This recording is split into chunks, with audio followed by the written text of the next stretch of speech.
আজকে আমি নিয়ে চলে এলাম দীঘা সিরিজের ডে 2 পার্ট 4। দ্বিতীয় দিন একদম সকাল সকাল ঘুম থেকে উঠে পড়েছিলাম জগন্নাথ মন্দিরে যাব বলে। বারান্দা থেকে ভোরবেলার ভিউটা দেখো কি সুন্দর লাগছে, তখনও সূর্য ওঠেনি। কিছু মানুষ দেখলাম হাঁটতে হাঁটতে যাচ্ছে সমুদ্রের পাড়ে সূর্যোদয় দেখবে বলে। আমরা একদম রেডি হয়ে বেরিয়ে পড়লাম। এখন তাহলে আমরা আজকে জগন্নাথ মন্দির দর্শন করবো সকালবেলা পুজো দিয়ে, তারপর বাকি সাইট সিন, সুইমিং পুল সব হবে।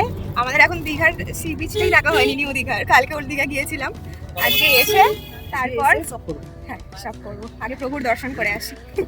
গাড়ি করেই যেতে যেতে সূর্যোদয়টা দেখে নিলাম। আমাদের ইচ্ছা ছিল গাড়িটা কেনার পর একটু লং ট্রিপে কোথাও একটা যাবো গাড়িটা নিয়ে। একটু লং ড্রাইভও হবে কিন্তু খুব একটা বেশি দূরেও নয়। এই ভাবনা চিন্তা করতে করতেই দীঘা আসার প্ল্যানটা করা। আরো বিশেষ করে এই প্ল্যানটা করা দীঘার জগন্নাথ মন্দিরটা দেখবো বলে। কালকে যে ব্যাগটা কিনেছিল ওটা নিয়েই চলে এসছে। ব্যাগটা কিন্তু দেখতে ভালো হয়েছে, আমি খুব সুন্দর দেখতে হয়েছে ব্যাগটা। কাশ্মীরে এরকম একটা কিনবো কিনে ভাবছিলাম, অনেক দাম বলছিল বলে কিনিনি। এখানে 100 টাকা বললো বলে কিনিনি। ব্যাগগুলো 100 টাকা করে, ভালোই হয়েছে ব্যাগগুলো। ব্যাগটা ভালোই হয়েছে।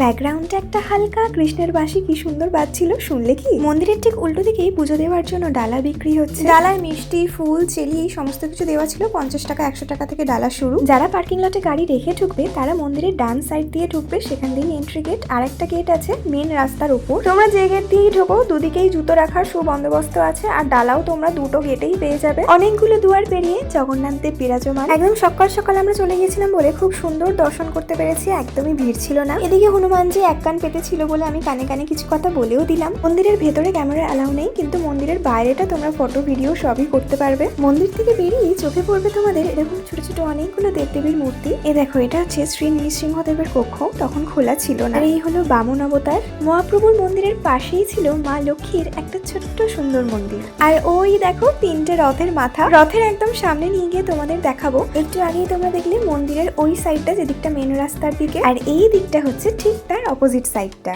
প্রভুর দুয়ারে দাঁড়িয়ে আমরা সেদিনের সূর্যোদয়টা দেখলাম। মন্দিরের সকালটা এত ভালো লাগছিল, মনে হচ্ছিল ওখানেই বসে বসে পুরো সময়টাই কাটিয়ে দিই।